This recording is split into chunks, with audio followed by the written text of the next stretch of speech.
Bonjour tout le monde, bienvenue dans le petit coin des sciences. On est un petit peu plus pogné cette semaine parce qu'on a un invité avec nous, Yannick Sans Chagrin qui se joint. Bonjour. Spécifiquement pour cet épisode-ci et le prochain, on t'a invité beaucoup parce que tu t'y connais un peu plus en économie que nous. Et ça va être la thématique dans la dernière partie de l'émission, là, les sciences économiques. Un retour sur des auteurs qui ont marqué les sciences économiques. Et tu as eu le plaisir de te plonger dans Adam Smith pour nous. Merci Yannick de ce sacrifice.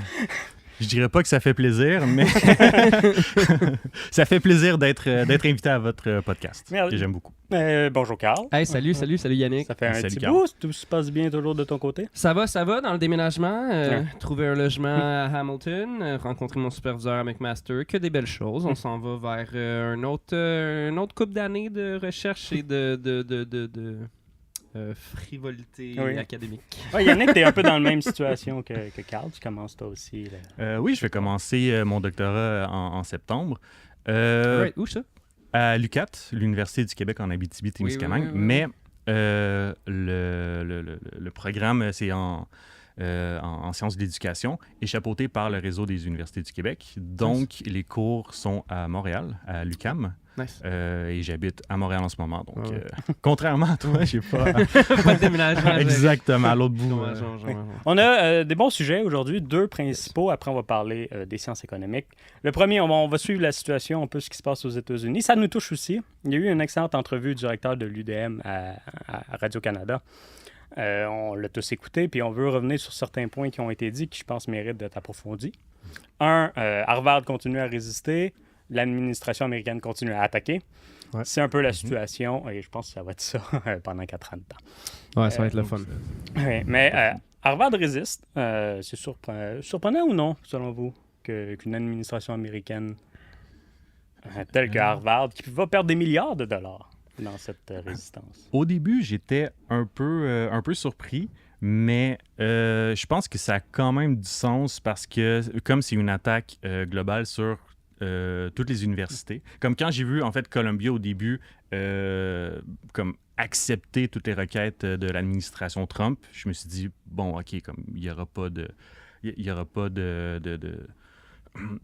contestation par rapport à ça. Mais finalement, avec Harvard, je pense que... Qui ont peut-être un peu plus de pouvoir aussi. Oui, définitivement. Ce qui aide. Mais avoir un leader dans ce type de contestation-là, les autres universités peuvent se rattacher à ça plus facilement que si on est tous individuels, divisés pour régner.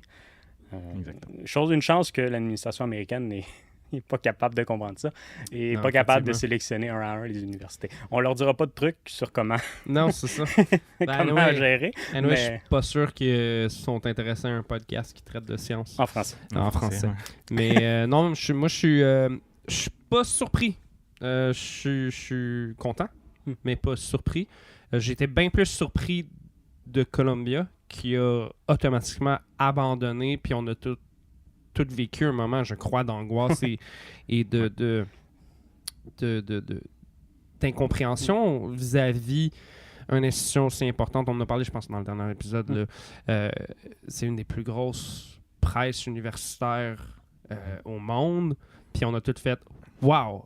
I guess qu'on peut peut-être plus les truster. » Puis quand Harvard est arrivé prête au bat avec son bâton, prête à faire un coup de circuit, puis à se dire « Nous autres, on se laissera pas avoir. » Moi, j'étais pas surpris, très content.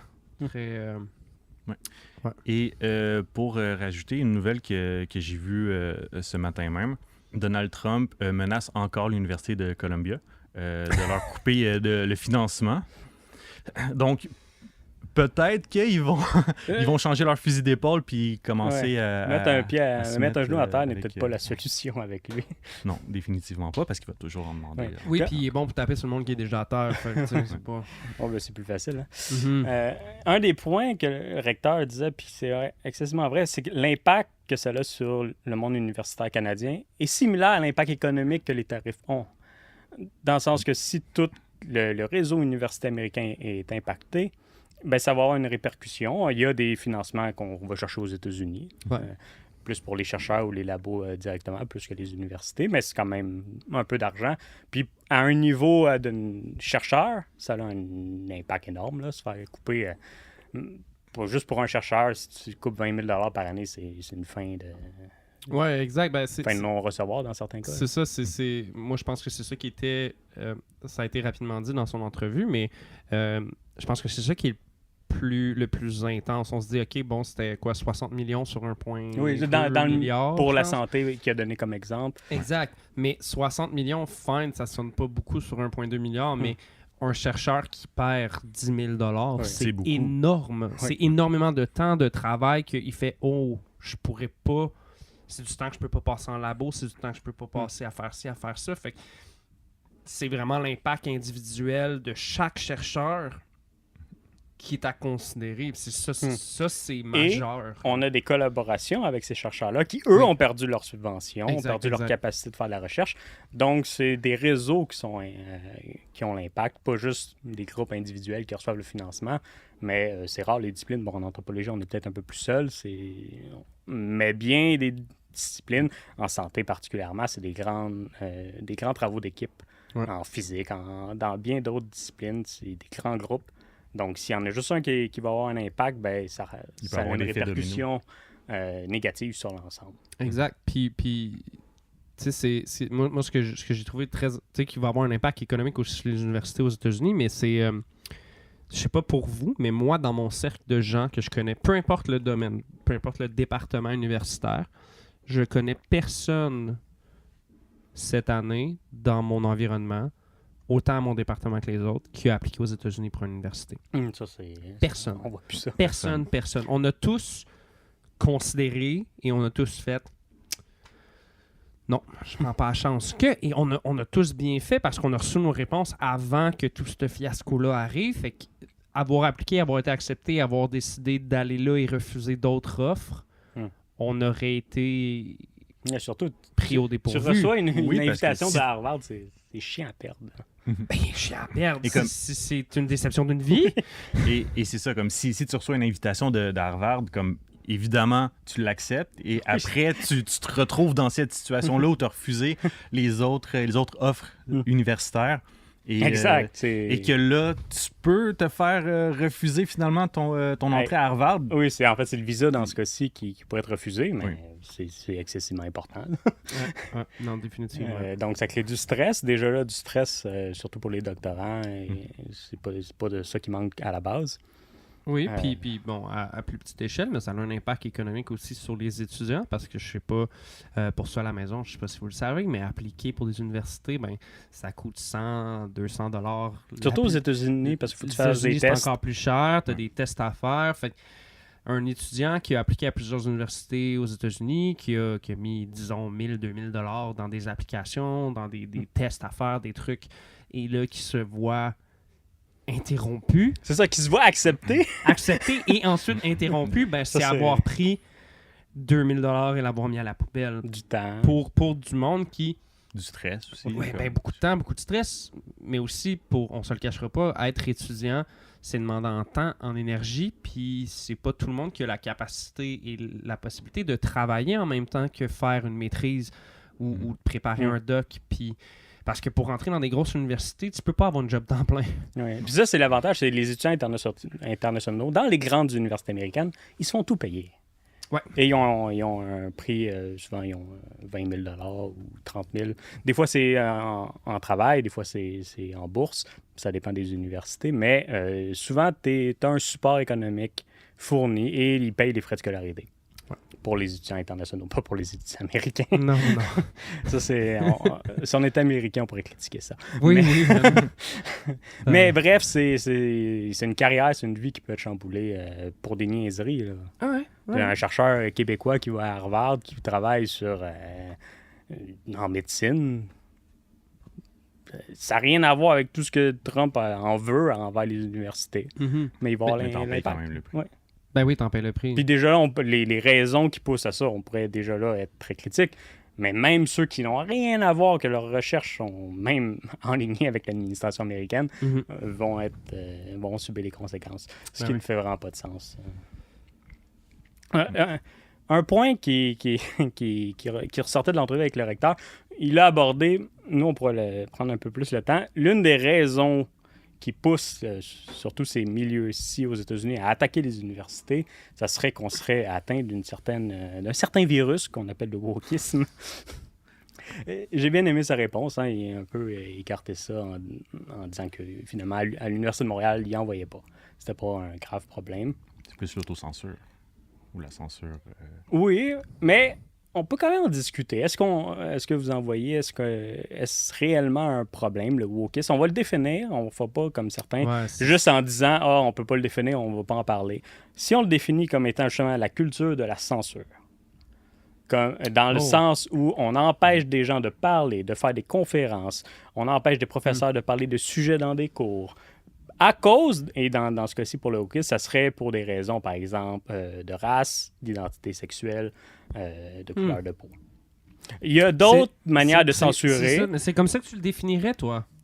Pour avoir une discussion, oui. On s'entend, là, quand on entend Maxime Bernier dire que Pierre Poilievre est woke, on est ailleurs. Mais si on définit, puis ça sera pas la définition du wokisme de tout le monde, là. Non, c'est ça. Mais il faut en avoir une si on veut discuter. Je comprends, parce que je trouve que parler de censure, ma perception de la hargne envers le wokisme, je le vois moins comme l'élément de censure que un élément qui est très à gauche. T'sais, moi, quand je parle de wokisme, je parle d'un certain mouvement, extrême n'est peut-être pas le meilleur mot, mais de far left, des gens qui sont très axés sur les enjeux sociaux, de genre, de féminisme, mais dans un niveau beaucoup plus extrême et qui laisse peu d'espace à l'échange, sans nécessairement aller dans la censure. Moi, c'est plus comme ça que je perçois le wokisme. S'il n'y a pas de censure, il n'y a pas de problème. Même si c'est fatigant échanger avec ces gens-là. Oui, mais je pense pas qu'il y a un réel problème de wokisme. Je pense que Trump frappe justement contre quelque chose qui est à l'opposition de ce que lui représente, qui est une extrême droite. Quand on parle de wokisme, on parle d'une extrême gauche dans ma tête. Fait que lui, il s'en prend à ce qu'il perçoit comme étant l'extrême gauche, qui, ces derniers temps, a énormément de la misère à s'exprimer sans se victimiser dans le tapis et culpabiliser la société au grand complet. Parce que je me suis longtemps qualifié de quelqu'un de woke. Dernièrement, je dirais, oh my god, ok, on est rendu que tout le monde est un ennemi de tout le monde. Mais tout le monde est woke. Mais c'est pour ça que je veux le définir plus précisément. Je comprends.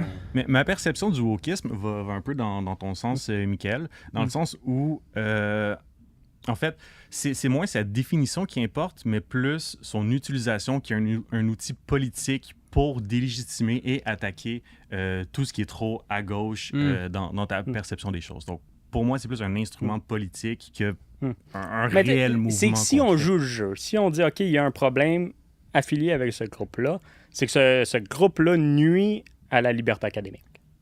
Ouais. Dans les universités. Ailleurs, on pourrait avoir des discussions. Mais à l'université, c'est que ce groupe-là, s'il existe et s'il est problématique, c'est qu'il nuit aux échanges et à la liberté académique. Je comprends. OK. Pour répondre à ta première question... Et est-ce qu'il y en a? C'est ça. Tu vois, pour répondre à ta première question, parce que c'est intéressant, parce qu'on s'ostine déjà sur la définition du mot même. Moi, je ne ressens pas de censure. Dans mon expérience à Concordia, je ne ressens pas de censure. Dans ma définition du wokisme, est-ce qu'il y a des gens avec qui c'est particulièrement difficile d'avoir des conversations parce qu'ils sont tellement ancrés profond dans une gauche qu'il y a peu ou pas d'argumentation possible avec ces gens-là parce qu'ils sont trop ancrés dans leur... Est-ce qu'on pourrait dire ça aussi des gens de centre qui sont très ancrés dans leur idéologie et les gens de droite qui sont très ancrés? Oui, mais je dirais plus profond. Il y a une difficulté... J'ai l'impression, du moins à Concordia, dans certains cours, j'ai eu beaucoup plus de difficultés à avoir des conversations avec des gens qui seraient qualifiés de woke qu'avec des gens qui sont qualifiés plus à droite ou vraiment ancrés dans un centre économique, mettons. J'ai eu plus de facilité à parler avec ces gens-là qu'avec les gens qui sont profondément à gauche, même si moi, je me considère profondément à gauche. Ça, j'en ai vu. Est-ce que j'ai vécu des éléments de censure de mon expérience académique? Non. Est-ce qu'on en a vu dans les médias? On en a parlé, je pense, dans notre dernier épisode, ou peut-être 2 épisodes ago, avec le cas du mot en haine puis l'Université d'Ottawa. Mais encore là, ça vient pas de WOW, ça vient de l'université. C'est l'université, mais la vague de réaction pourrait être qualifié comme une vague de réaction woke qui a mené à cette réaction de l'université. Donc, est-ce qu'on en voit un brin? Est-ce que réellement c'est un problème? C'est un problème quand les gens se mettent à paniquer et qu'ils ne sont pas capables de reconnaître leur liberté académique, comme l'Université d'Ottawa qui a juste choqué. Ouais. Mais moi, je pense tout le temps qu'à Ottawa, c'est un problème de support de l'employeur envers son employé. C'est ça le problème, plus que toute autre chose. Là. Mais c'était un désir d'éviter un scandale. Oui, exact. C'était pas... Nous, on vient d'anthropologie, on est dans une discipline qui est considérée assez à gauche. Quoique l'Université de Montréal, peut-être un peu moins. Vous avez fait votre maîtrise ensemble? Oui. OK. Avec le même directeur, d'ailleurs. Oui. OK. Oui, c'était Bernard Bernier Ouais. qu'on a eu à l'épisode 2. Oui. Allez voir l'épisode 2. Excellent Très bon épisode. Mais, en fait, dans mon expérience académique, j'ai jamais vraiment eu l'impression qu'il y avait, peu importe comme les personnes à qui je parlais, qu'il y avait cet ancrage-là dans ses conceptions et avoir l'impression que tout ce que la personne pense est vrai et tout ce que les autres pensent est faux. Donc, ce dogme-là qu'on a tendance à appliquer au wokisme, je ne l'ai pas vraiment vu dans tous mes échanges avec les gens à l'université, ou comme sinon c'est très marginal. On en connaît des gens assez à gauche. Oui. Mais... qui peut parfois être difficile à débattre avec, mais quand même on peut avoir des échanges. Mais débattre, c'est pas supposé non plus être facile. Exact. C'est pas supposé être... Bon point. On n'est pas supposé sortir de là non plus avec une victoire à chaque fois. Des fois, on change pas d'opinion, des fois, on change. C'est normal. Oui, mais il y a un niveau. Et tu peux comme ne pas changer d'opinion, mais mieux comprendre l'opinion c'est ça, la victoire dans un l'autre. débat n'est pas de changer d'opinion. La victoire dans un débat est de comprendre mieux la perspective de l'autre. Souvent, la réflexion vient après la discussion et le débat. Mais oui. Il a dit ça, puis il faut que j'intègre ça dans mon analyse maintenant. Parce qu'il a dit des choses vraies. Et accepter les bons points. Il y a des faits objectivement prouvables. Il faut les intégrer dans toute analyse. Ouais. Après, la réponse, si on est à gauche, à droite, va être différente. C'est correct. On propose des solutions différentes à des problèmes. Le problème, c'est peut-être de nos jours, c'est on se base moins sur les faits. Mais ça, c'est pas un problème dans les universités, je pense. Est-ce qu'il y en a qui sont plus idéologiques? Fort probablement. Est-ce que ça va loin dans leur carrière? Ça, c'est une autre question. Ils vont peut-être dériver de l'université.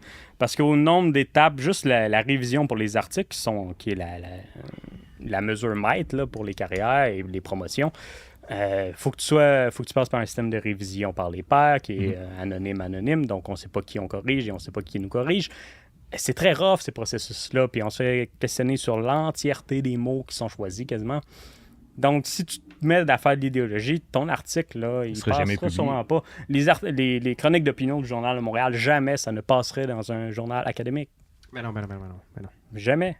Puis c'est pas une question de style, là. La forme, c'est pas ça le problème. Ça passe pas. Si les faits sont faux, sont détournés, jamais ça se base des fois sur une idée ou quelque chose qui est peut-être arrivé, mais non, ça marche pas. Les journalistes, leurs articles pourraient passer parce que ça se base sur des faits. Puis encore là, des fois, on peut les critiquer. Mais juste de ce qu'on voit des fois chez certains chroniqueuses, ils crieraient à la censure à l'université. Mais ça, c'est un autre point que Daniel Jutras a dit qui était vraiment important, je pense. La liberté académique, très important à protéger, vient avec une responsabilité. Ouais. Et c'est vrai pour l'académique, je dirais que c'est vrai pour les journalistes, je dirais que c'est vrai pour les politiciens. Tous ceux qui ont un certain pouvoir de représentation et de parler des autres, particulièrement, ont ce devoir-là. Et ce n'est pas de la censure. Juste devoir suivre des faits, ce n'est pas de la censure. C'est pas de la fiction, ce qu'on fait. Il y en a certains qui pensent qu'on fait de la fiction, mais ce n'est pas de la fiction. Puis ça nécessite une certaine éthique. L'éthique de la recherche, dans ce cas-ci. Et l'éthique, c'est pas woke. Je sais que certaines personnes vont penser que c'est woke parce que ça t'empêche de dire certaines choses. Je peux pas dire des conneries. Non, c'est ça. Mais là, parlons-en un peu de cette liberté académique. Oui. Parce que dans les entrevues qu'on a regardées en préparation à cet épisode, il parlait justement de l'intervention de la ministre de l'Éducation Pascal supérieure, Derry, on en avait parlé. Hein? On en a parlé un peu. Entre-temps, il y a une lettre de 500 professeurs qui est sortie pour critiquer la ministre. Fait que parlons-en. Est-ce que vous sentez qu'il y a un danger actuel que la liberté d'expression au Québec, au Canada, soit brimée au même niveau qu'elle semble... qu'elle est... Attaqué aux États-Unis. Oui. Ben, je veux dire, quand il y a des mots qui sont rendus considérés Oui, censurés parce que c'est de la projets, censure. c'est de la censure. C'est de l'ingérence. Est-ce que vous sentez cette même ingérence?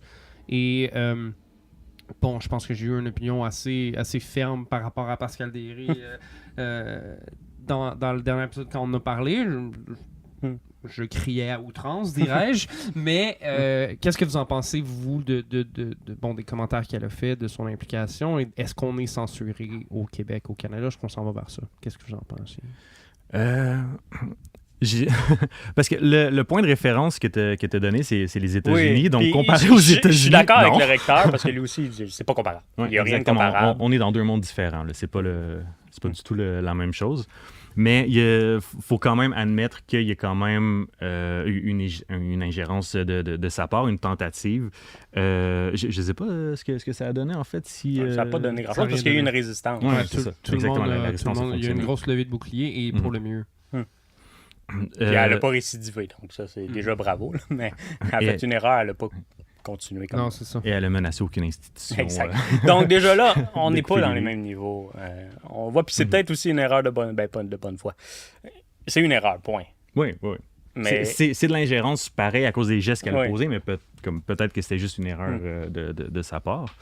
Mais après, il peut, dans la façon dont le gouvernement Legault fonctionne, j'ai l'impression qu'il pourrait avoir, comme, sans dire de l'ingérence, mais un petit peu des gestes, des actions qui peuvent tendre un peu vers ça, mais comme sans vraiment aller à la censure ou à bannir des mots. Mm-hmm. oui, puis on n'est pas dans même au Québec du moins. Vu que l'éducation est provinciale, c'est surtout au niveau provincial qu'il faut regarder les offres. Il n'y a pas d'attaque. Tu sais, même chez les partis conservateurs avec Éric Duhem, ils ne parlent pas de ça. C'est pas dans ses priorités. On n'est pas du tout dans ce que les conservateurs aux États-Unis font. Non. C'est pas son cheval de bataille, Non. Éric Duhem. C'est parce que je pense que son public cible en a un peu rien à foutre des universités. Je pense pas que c'est leur... Oui, puis Ils sont bien plus impactés par la taxe carbone et le prix de l'essence. C'est plus du conservatisme économique que social. Ouais, exact. Donc, on ne se sent pas trop attaqué. Au fédéral, dans l'élection, il y a eu une attaque. Les conservateurs proposaient de couper le financement à ceux qui permettaient des manifestations contre Israël. Israël, oui, exact. En fait, exactement ce qu'aux États-Unis ont fait. Exact. Ça, c'est plus inquiétant, mais le fédéral, c'est pas lui qui s'occupe de l'éducation. Ça aurait été empiétré dans les champs de compétences provinciales. Il y a quand même du financement oui, de la part du fédéral, donc, mais ça aurait été plus limité quand même, les impacts. Ça aurait été bizarre, mais ça aurait été une ingérence claire. Il y a eu résistance aussi. Puis l'impact a été plus limité dans ce cas-ci. Mais c'est plus inquiétant. C'est venu un peu, je pense, d'un conservateur qui n'était pas d'avant-plan. En fait, tous les conservateurs autres que Pierre Poilievre n'étaient pas d'avant-plan dans cette élection-ci. Puis, est-ce que vous pensez que l'attaque de la CAQ envers les universités anglophones, encore une fois qu'on a discuté légèrement dans le passé, mais est-ce que ça, on doit percevoir ça comme une tentative de je sais pas si c'est de l'ingérence ou mais d'avoir une influence sur le milieu universitaire? Je pense que c'est très linguistique et idéologique. Il n'y a pas beaucoup d'arrière-pensée dans ce que la CAQ fait. Oui, mais l'impact est réel. L'impact est réel et majeur. Mais je pense qu'ils ne savent pas trop à quoi ils s'attaquent. Ils veulent protéger le français. On ne peut pas leur enlever ce désir-là. Mais la manière qu'ils le font n'a pas il n'y a pas les résultats escomptés. Ils s'attaquent à une machine qu'ils ne comprennent pas. Mm-hmm. Et on en parlera au prochain épisode parce qu'on va revenir sur une autre entrevue où ça a été abordé plus profondément, cette question-ci. Mais oui, je pense qu'eux-mêmes, il y a une question budgétaire, une question linguistique qui fait qu'ils sont pris en ce moment. Ouais. dans une situation qui ont contribué eux-mêmes. Ouais. Faut le dire, là. La situation financière au Québec n'est pas idéale. Oui, il y a un contexte international, mais il y a aussi le contexte local, national, québécois, dans les 6-7 dernières années qui sont responsables, en partie. Et il y a évidemment leur compréhension de l'université qui est très liée au milieu économique. Hein. Eux, ils voient ça. L'université, ça a formé des gens qui vont faire de l'innovation. Pour le marché du travail. Exact. Mm-hmm. On veut innover. Ça, c'est le buzzword politique que les administrations universitaires reprennent parce que c'est ça qui est payant, finalement. Parler d'innovation. Personne n'a défini qu'est-ce qu'était l'innovation, mais on parle d'innovation beaucoup. Et on lie l'université à la production et l'innovation économique. Je comprends. Toi, qu'est-ce que tu en penses? Mais en fait, on n'a pas vraiment entendu les voix récemment de McGill et Concordia. Donc, comme ça aurait été bien d'avoir un peu plus leur point de vue.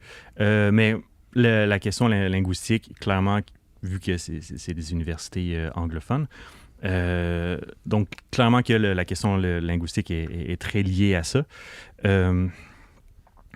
Après, je sais pas trop quelle est la vision à long terme du gouvernement Legault par rapport aux universités. Est-ce qu'il y en a une? Ouais, c'est la grosse question. C'est la question. C'est que c'est connexe à d'autres choses, à l'économie, aux langues, à l'immigration. Ça, il aime ça en parler. Mais c'est pas l'université qui est centrale dans la discussion. Non. Mais c'est elle qui en paie les conséquences exact. Parce que en limitant les étudiants étrangers et étrangères, ça coupe le financement des universités, donc ils ont moins de budget. Donc, ça a quand même des impacts sur eux énormément. Il y a beaucoup d'universités qui sont déficitaires en ce moment au Québec. À peu près toutes, je dirais. Non, pas l'UQAM. Ouais, Pas l'UQAM. Bravo, l'UQAM! Let's go! Donc, ce serait de savoir, pour moi, beaucoup, quelle est leur vision par rapport à ça, même si ce n'est pas à long terme, à court terme, parce que là, en ce moment, il y a aussi question d'essayer d'aller chercher autant les professeurs que les étudiants et étudiantes au doctorat, en fait, partout dans le monde, autant dans le reste du Canada qu'en Europe, et au Québec aussi veut essayer d'aller les chercher. Mais ça reste quand même des étudiants étrangers, donc qui rentrent dans l'immigration temporaire en ce moment. Donc, ça va quand même chercher un des chevals de bataille du gouvernement Legault. Donc, ça serait un gros... OK, selon moi, ce serait un gros plus pour le Québec d'aller chercher ces personnes-là, surtout qu'il y en a beaucoup qui parlent français aux États-Unis. Oui, il y a des chercheurs qui l'ont mentionné, surtout pour l'Université de Montréal. Ils sont en contact avec des professeurs qui voudraient peut-être venir changer ou des étudiants et qui sont francophones. Donc, c'est une excellente transition vers notre prochain sujet, je pense, parce qu'on voulait justement en parler. Well done, Yannick qui se magasine une job d'animateur. Remplaçant. Parlons-en de ça, le budget, parce que là, les universités au Québec ont demandé au fédéral et au provincial de s'activer pour leur donner des fonds précaires, aller recruter ces chercheurs-là qui sont en exil, disons-les, des États-Unis, qui s'échappent, qui cherchent un endroit où aller.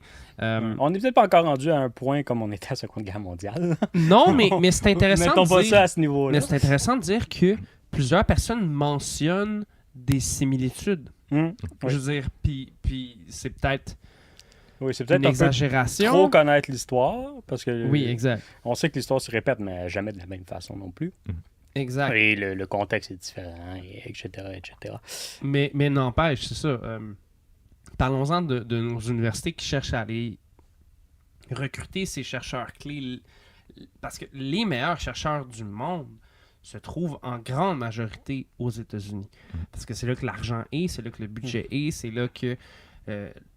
la liberté académique à son maximum était, disons-les, était. Comment est-ce que nous, on peut se placer au Québec comme étant un vecteur de changement académique comme ça, en allant recruter de nouvelles personnes? C'est faisable de se l'imaginer, surtout quand on considère le déficit monstre qu'il y a présentement au provincial. Oui. Est-ce Le qu'on peut se permettre de mettre un budget pour ça? Exact. Parce qu'il y a du monde ici là, qui veulent faire de la recherche aussi. Exact. L'argent qu'on met pour aller chercher du monde n'est pas sur ceux qui sont déjà ici. Exact. Puis on est fiers de nos chercheurs québécoises. Oui. Qui percent dans En le soi, on milieu. n'a pas besoin d'aller les chercher. Mais est-ce qu'on devrait? Mais- il y aurait une renommée qui viendrait avec. Exact. Mais encore là, ça va dépendre des domaines, parce qu'il y a certains domaines qui ne sont pas touchés aux États-Unis. Hein. L'intelligence artificielle, Ouais. ils n'ont pas enlevé d'argent de là. Les Ils ont hautes même technologies. Donc, il y a certains secteurs qui sont protégés aux États-Unis parce qu'ils sont économiquement très payants. Donc, il faut aller chercher les spécialistes dans les autres secteurs qui sont touchés. Donc, combien on est prêt à mettre? Parce que ça serait surtout le fédéral, je pense qu'il y aurait l'argent pour ça, pour Ouais. ajouter une enveloppe de plus. Ben, il faut aussi s'en soucier. On vient de dire, il y a 2 minutes, que la CAQ ne semblait pas réellement se soucier tant que ça de ce qui se passe dans les universités si c'est pas une question de développement économique Ouais, et de mais nouvelles technologies. C'est une question de branding. On peut... Ouais. C'est les personnes qui s'occupent à mettre de la pression sur le gouvernement doivent choisir les bons mots. Puis ça, c'est vrai avec tous les gouvernements. Mhm. C'est d'amener cet aspect-là. On pourrait aller au sujet suivant qui est très en lien. Mhm. C'est le retour, c'est la fin du mandat dans 6 mois du scientifique en chef du Québec et c'est l'un des aspects qui le préoccupe en ce moment, hein, le fait d'attirer les chercheurs. Ouais. Donc, Rémi Quévillon, je ne sais pas si vous le connaissiez avant. Moi, Pas oui. vraiment. C'est un rôle, je le suis sur les médias sociaux, c'est plus moi je le vois comme un influenceur des sciences. Mhm. Mais en fait, quand je regarde ce qu'il fait comme travail, c'est assez important.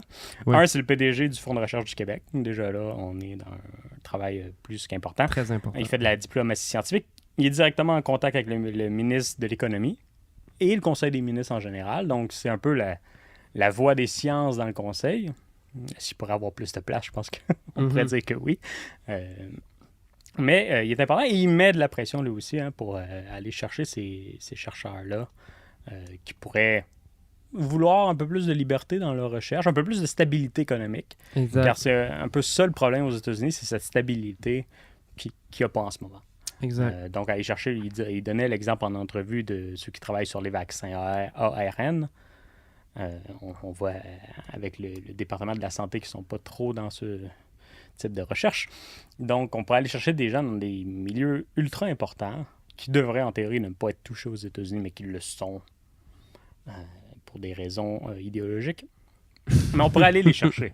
Effectivement, dans des milieux comme la santé, là, il y a des grands spécialistes aux États-Unis, puis ça pourrait être très intéressant. Mais encore Ouais. là, ça prend de l'argent. Ça prend des postes disponibles à eux dans les universités. Ça prend une offre. Parce que la France a mis de l'argent là-dessus. D'autres pays vont en mettre de l'argent pour aller les recruter, ces gens-là. Ouais.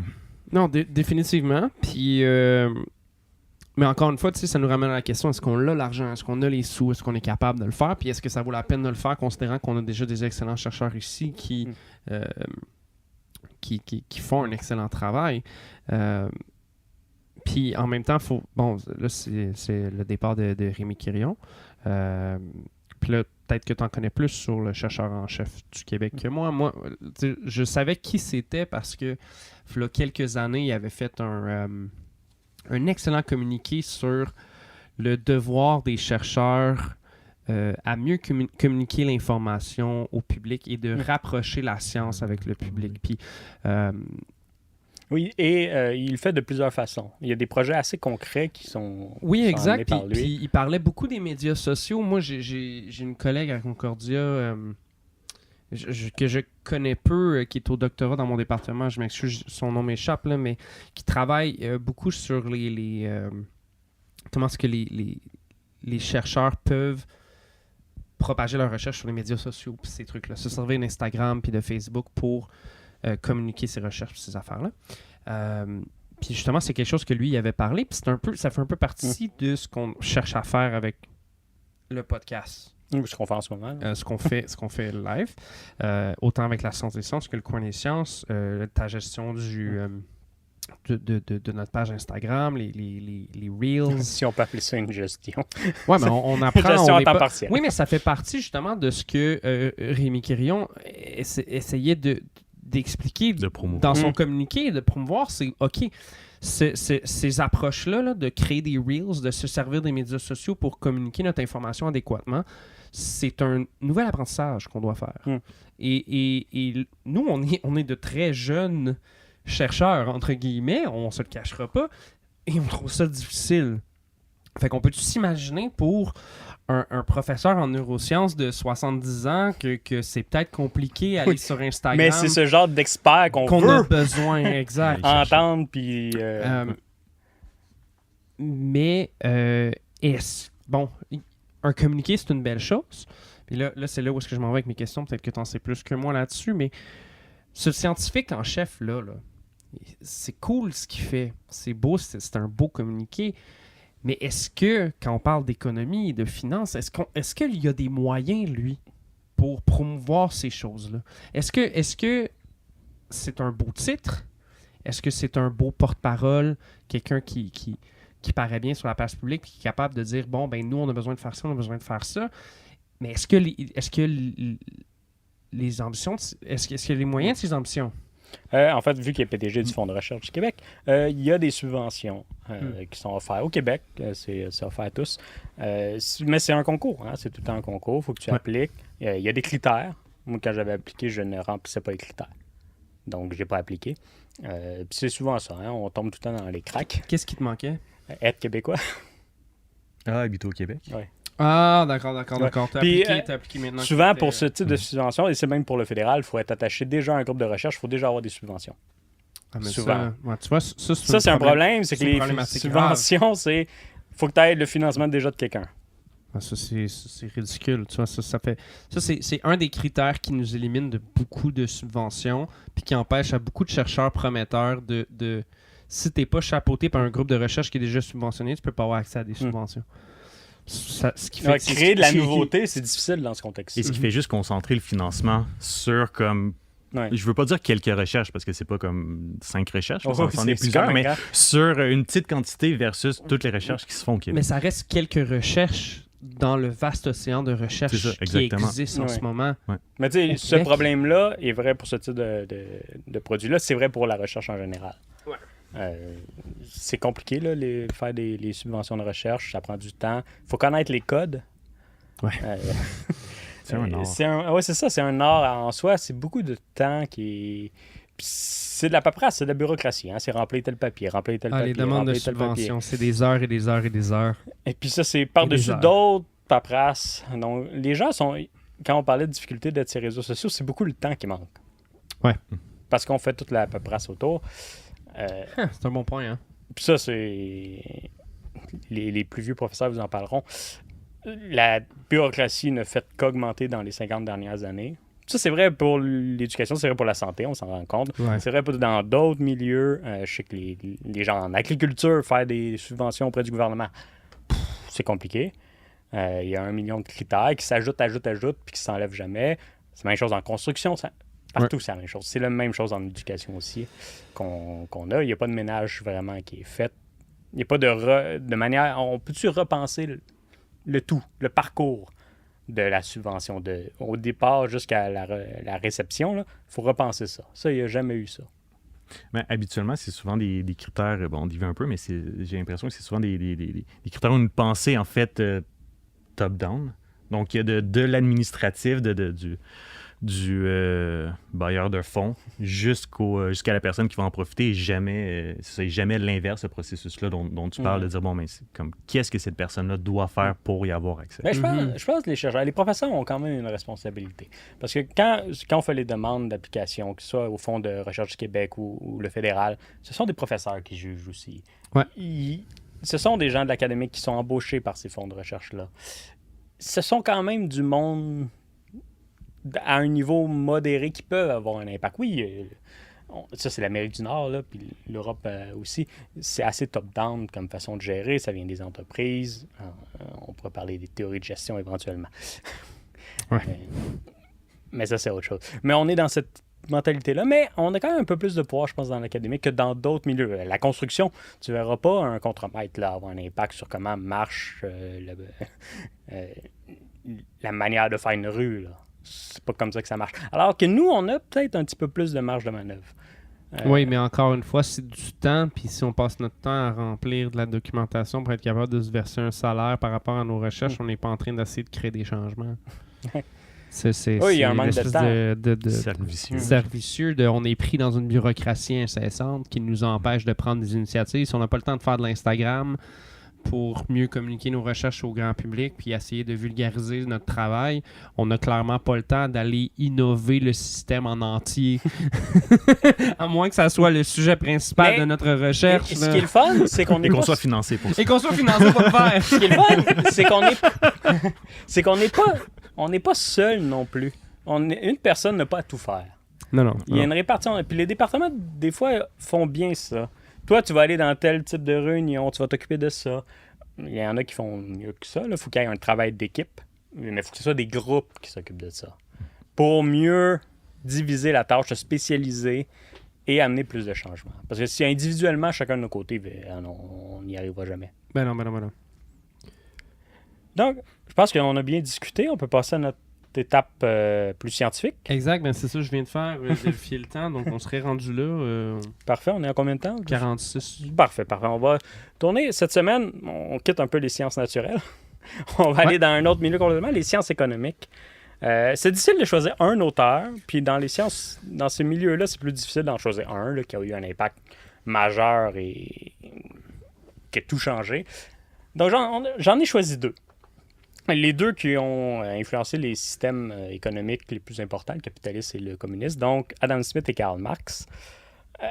On peut, en fait, déjà mettre certains bémols. On les associe, mais ce n'est pas nécessairement une association qui est de cause à effet. Et on va peut-être critiquer un peu ça. On va commencer avec Adam Smith, c'est le plus vieux. Oui, on l'associe au capitalisme libéral, à ce qu'on a aujourd'hui, à l'économie dite moderne. Il y en a que tu t'es penché là-dessus, sur ce livre. Tu ne sembles pas avoir apprécié la lecture particulièrement. Non. Mais il n'y a pas beaucoup de gens qui semblent apprécier. Même en économie, il est très critiqué. Et des économistes vont le critiquer en disant que non, ce n'est pas lui qui est associé à l'économie actuelle. Mais il y a cette image-là. Adam Smith, c'est la main invisible, c'est le capitalisme. C'est pas tous les héros qui ont des capes. Merci Yannick d'avoir lu Adam Smith. Sur ce, je peux y aller. Vas-y. Ouais, en fait, Adam Smith, dans la lecture de La richesse des nations, ou le titre complet Enquête sur la nature et les causes de la richesse des nations. 1776. Ouais, exactement. J'ai vu beaucoup d'idées qui sont encore reprises aujourd'hui. Donc, comme l'influence est indéniable. Et j'ai vu beaucoup d'idées reprises par Karl Marx aussi. Ça, c'est intéressant. L'influence est indéniable. OK. Donc, ça en fait un auteur très intéressant. Après, bon, disons historiquement intéressant. Par exemple, des idées encore contemporaines, la croissance et le fait que plus il y a une croissance, plus les salaires vont augmenter, donc la qualité de vie et tout ça, donc vraiment centré sur la croissance. Les échanges autour du marché, l'offre et la demande. Sur même, petit fait comique, il dit pas comme ça. OK. Mais comme c'est un anachronisme de la façon dont je vais le dire, mais la lutte des classes.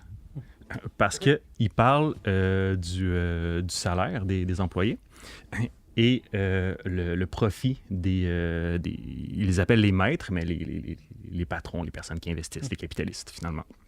Ce que Marx appelle la classe capitaliste. Exact, la classe bourgeoise, ouais. Et il dit, en gros, un prix comme ce qui va il dit pas la plus-value, j'ai vraiment les mots de Marx en tête parce que c'est l'influence de Marx que je vois, mais ce qui peut être associé à la plus-value, c'est trois choses. C'est les rentes, si jamais tu loues un espace, le profit de l'investissement et le salaire des employés. Comme le prix est tout ce que tu payes plus ces trois choses-là. Et le profit va va être divisé entre les trois, mais évidemment pas également. Généralement, le profit de l'investisseur va être plus grand que celui des salariés et qui vont les maîtres vont tout faire pour essayer de descendre le salaire de leurs salariés, de leurs employés. Donc, comme il y a l'idée de lutte de classe. Ils sont bien marxistes. Mais c'est ça qui m'a surpris le plus. Est-ce qu'il exprime simplement ces idées-là comme ce que je perçois, ou est-ce qu'il prend prise de position dans c'est une bonne chose qui baisse les salaires pour qu'ils s'en mettent plein les poches? C'était rempli de subjectivité, ma phrase. Oui, c'est un peu paradoxal parce que, en général, ils parlent des maîtres comme ceux qui donnent le salaire, ceux qui donnent le travail aux personnes et le travail est primordial dans son idée. Donc, en général, c'est vu de façon positive, mais le chapitre qui parle spécifiquement du salaire, j'ai lu la version française, donc je ne sais pas si c'est son mot à lui ou le mot des traducteurs, c'est peut-être les deux. Il parle de complot des maîtres pour faire baisser le salaire des salariés. Donc, c'est ambigu, pour vrai, parce que... Puis c'est ça dans sur plusieurs thèmes où on peut le voir de façon positive et on peut le voir de façon négative aussi. Il aborde un petit peu les deux sujets. Il n'a pas de l'air à trop se prononcer, mais je vois clairement pourquoi le courant des sciences économiques qu'on connaît aujourd'hui a été influencé par lui et pourquoi Karl Marx a aussi été influencé par lui. Parce qu'il aborde un petit peu les deux, un peu à sa façon, puis donc clairement que si toi-même tu décides de prendre position, toi en tant que le lecteur ou lectrice, ben tu peux décider de prendre une partie et laisser l'autre en disant mais c'est ça qu'il a dit. Je comprends. Et laisser finalement laisser de côté toute la nuance qu'il apporte. C'est quoi ça? Parce qu'on parle souvent de libre marché. On parle de la main invisible de Adam Smith. La main invisible, je pense que c'est un spécialiste de HEC qui disait que ça revenait une ou deux fois dans le livre. C'est quoi cette main invisible? Pourquoi on en parle encore autant aujourd'hui?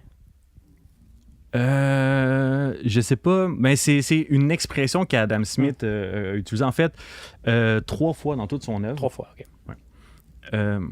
Donc c'est pas c'est pas un concept central. Non, du tout. Et même dans certaines vidéos que j'ai vues sur le sujet, parlait de théorie de la main invisible. C'est pas une théorie, c'est une phrase. C'est tout. Comme il n'y a aucune explication. Lui-même ne définit pas ce qu'est la main invisible. C'est plus... C'est très bizarre parce que même en termes de concept, je ne le conçois pas en termes de concept. C'est plus une façon qui, selon ma compréhension de la chose, une façon qu'il utilise pour dire qu'il ne sait pas pourquoi. Parce que, là je paraphrase, mais l'idée, c'est une personne va agir selon ses propres intérêts personnels et est conduit par la main invisible ou une main invisible à faire ça et qui va être bénéfique pour l'ensemble de la société. Mais cette idée-là existait avant Adam Smith. Parce que en général, Adam Smith n'a à peu près rien amené de nouveau. Il a plus repris de plein de courants, ce qui était l'économie à cette époque-là, et a tout mis ça dans son livre, finalement, d'une certaine façon. C'est un recueil, dans le fond, un recueil d'idées. Oui, d'une certaine façon. Comme je schématise, mais c'est à peu près ça.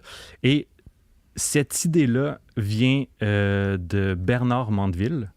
Ça vient d'une fable. Ça s'appelle La fable des abeilles. Oui, c'est pas... on n'est plus dans la science, d'ailleurs. Je sais pas si vous avez remarqué. On vient de changer de sujet, là, le folklore. Oui, exactement.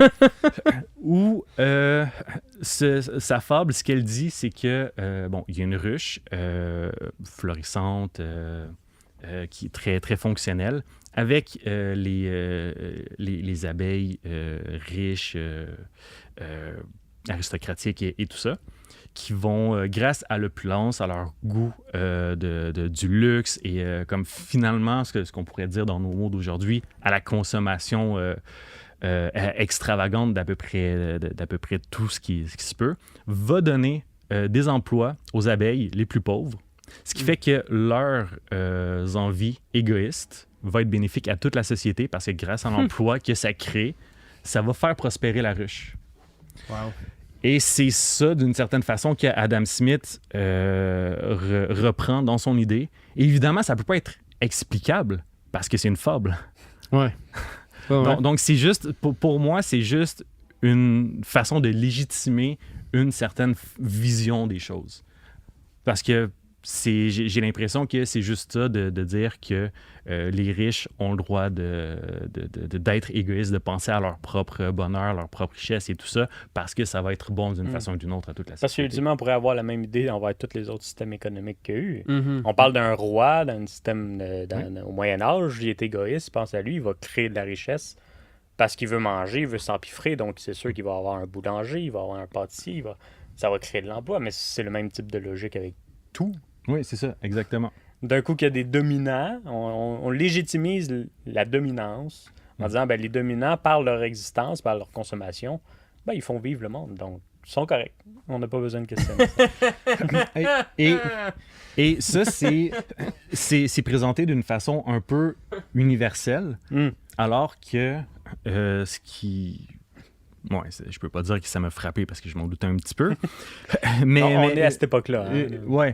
Mais une chose que je pouvais pas m'empêcher de penser, c'est que, bon, Adam Smith, son but avec ce livre-là, c'est vraiment comme de dissocier l'économie de absolument tout le reste. Mais ce que l'anthropologie économique montre, c'est que dans beaucoup de systèmes économiques, ce qui est fondamental, c'est la famille. Il y a beaucoup, beaucoup de sociétés où l'économie est centrée autour de la famille. Donc, toute cette idée-là d'égoïsme et d'essayer d'avoir le plus gros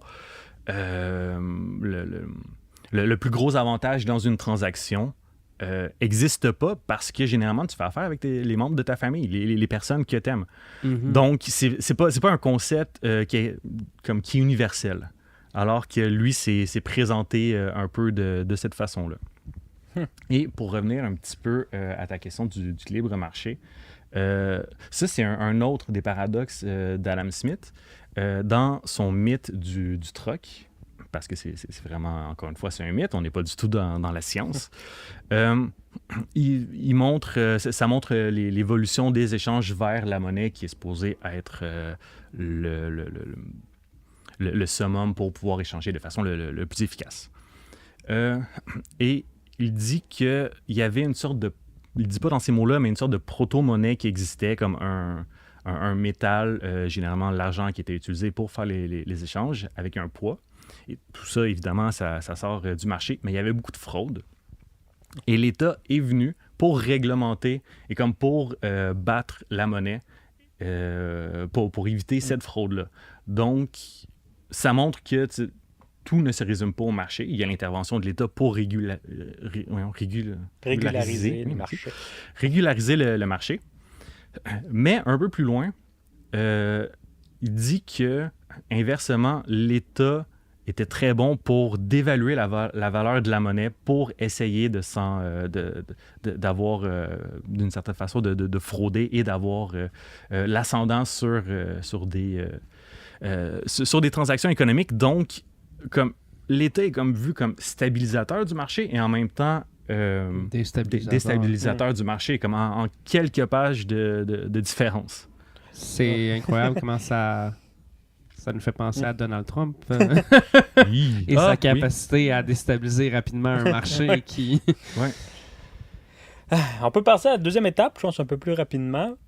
C'est vraiment intéressant, Adam Smith, parce que, comme tu dis, il a influencé Karl Marx, qui arrive avec ses idées, qui auront été majeures pour la Terre.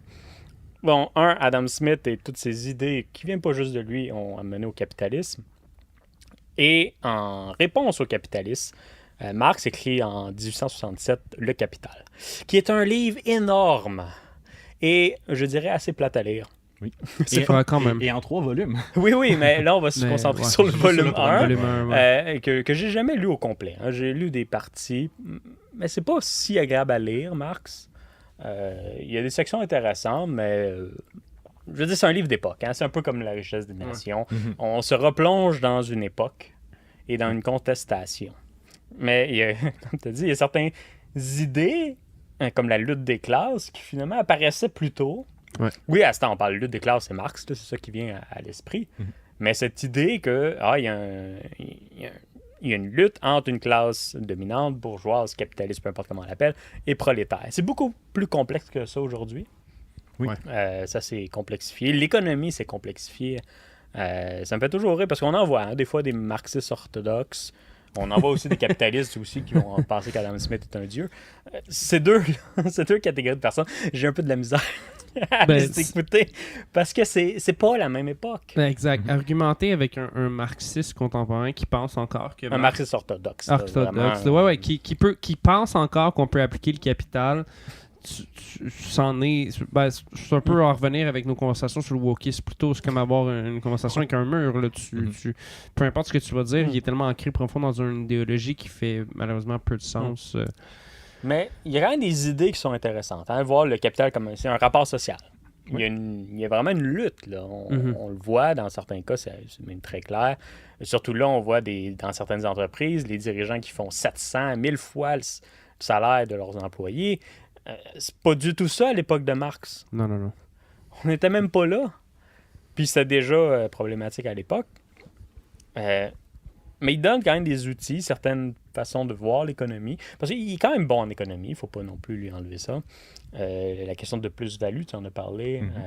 Comment on définirait le plus-value? OK.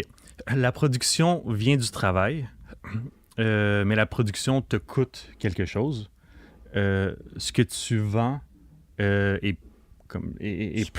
supérieur à ce que ça t'a coûté. Donc, c'est cette différence-là qui est la plus-value. Donc, c'est le profit qui est fait. Ouais. Donc, l'argent de la vente moins le coût de production, ce qui te reste. Exactement. Que tu peux réinvestir ensuite. Là, Smith en parlait. Les dirigeants, les maîtres veulent s'en accaparer le plus possible. Mhm. Mais là, la classe travailleur veut aussi s'en accaparer le plus possible parce que c'est le travail qui produit l'objet, parce qu'on produit... Ben maintenant, on produit pas juste des objets. Hein? Ça, c'est aussi une autre chose. C'est une autre affaire. Ouais. Il y a une autre économie. On n'est plus dans une économie strictement industrielle, exact. comme de biens et services. C'est énormément plus complexe, malgré que les États-Unis s'en mettent vraiment pris dans cette époque-là d'économie industrielle. C'est infiniment plus complexe. Aujourd'hui, il faudrait réécrire le capital au complet. Ouais. Et la richesse des nations. Ah oui, mais ça fait longtemps. Mais ce que j'aime avec ces retours historiques, autant Marx que Smith, c'est la manière qu'on les aborde aujourd'hui. La manière que la société a changé et l'influence qu'ils ont eue. Qui est pas, je veux dire, les sciences économiques, on parlait d'Einstein, on parlait de Darwin, oui, ça a eu un impact. Mais là, quand on parle d'économie, on parle d'impact sociétal majeur. Là. Smith, qu'il soit affilié ou non vraiment au capitalisme, a eu un impact. Hey, au nombre de fois qu'on entend la main invisible là, par des spécialistes de l'économie, on parle d'une importance. Marx, je dirais, une importance encore plus grande que Smith. Ben non, mais Marx parce que c'est politique aussi. Oui, mais c'est ça, c'est que Marx, c'est politique et social. Sans Marx, on n'aurait pas eu l'URSS, le post-colonialisme, on n'aurait pas eu les mouvements. Je veux dire, Martin Luther King a été influencé par les idées de Marx. Je veux dire, Frantz Fanon a été influencé par les idées de Marx. Le communisme est né à travers ces idées. Oui, mais oui, le communisme, oui, mais toutes les révolutions sociales, les droits de la personne. Énormément de mouvements différents. Ça, c'est la légende aussi qui dit que Marx aurait dit à son lit de mort qu'il n'était pas marxiste. Là. C'est drôle. Non, c'est une légende. Okay. Je ne sais pas si c'est vrai, c'est peut-être vrai, mais c'est une légende. Dans le sens que ce qu'il a écrit n'est pas du tout ce qui a été appliqué, le marxisme qui a été transformé en communisme en URSS, après en Chine, ailleurs aussi. Tout cet impact-là qui est majeur, là, on parle de la guerre froide, on parle de notre vie contemporaine a été influencée par Marx. Ben oui, c'est des questionnements majeurs sur les droits de l'homme. C'est énorme. Mais cette idée que même Marx, lui, serait pas nécessairement d'accord avec Lénine. Et encore moins avec Staline ou Mao. Ben oui. Puis Smith serait sûrement pas d'accord avec bien des commentateurs ou des politiciens actuels qui traitent de l'économie capitaliste. Mais non, mais non, mais non. Définitivement pas. Mais comme c'est ça, ça revient un Mais peu au c'est- fait que ça a été repris, mais comme Exact. Mais un, dans un les peu deux, selon son point de vue, dans les deux qui cas, fait on le met son sur un piédestal, puis on dit on suit ces idées-là. Mhm. On est capitaliste, on suit ces idées d'un capitaliste libéral. Si l'économie a trop changé, on peut pas juste parler de lui. Et souvent, ça rentre en contradiction, autant avec Smith que Marx. Ouais. Ce qui est quand même intéressant. Fait que, bref, les gens qui commentent et qui se disent soit capitalistes ou marxistes, souvent n'ont ni lu les œuvres fondateurs du capitalisme comme Smith, ni lu Marx. Ce qui est particulier, hein? J'en connais des marxistes qui ont peut-être lu des petits livres plus politiques, mais ils n'ont jamais lu le Capital. Précisément à cause des raisons que tu Oui. as nommées tantôt. Oui, mais non, Parce que c'est plate. non, mais c'est un travail intellectuel. C'est autant les Smith que Marx, ça fait réfléchir. Oui. Puis ça tu confrontes tes idées contemporaines à ces idées d'époque. Parce qu'il faut que tu actualises. Il y a une remise en contexte Exact. importante à faire. Et Puis- tu dois tout le temps te poser la question de est-ce que c'est encore d'actualité, est-ce que c'est encore à jour ou est-ce que, comme non, ça c'est pas bon. Puis je ferai référence aux autres épisodes. La différence entre plus ce qui est sciences sociales et sciences naturelles dans le changement, il est là. Le monde physique, l'univers n'a pas changé en 2000 ans. Notre façon de l'approcher a changé. Ouais. Donc, notre connaissance a changé. Le monde social, notre façon de l'approcher a changé et le monde social lui-même a changé. Mhm. Ça change complètement notre approche, autant historique, quand on lit les classiques et les vieux auteurs, que quand on étudie l'actuel, alors que les gens en physique peuvent bien lire là, les bons vieux classiques, ils vont rire, ils vont dire « Ah, il n'y avait pas de connaissance. » Mais ça s'arrête là. Le monde physique n'a pas changé. Le soleil est encore là, il a juste peut-être un peu changé dans sa composition chimique, c'est tout. Mais il est là.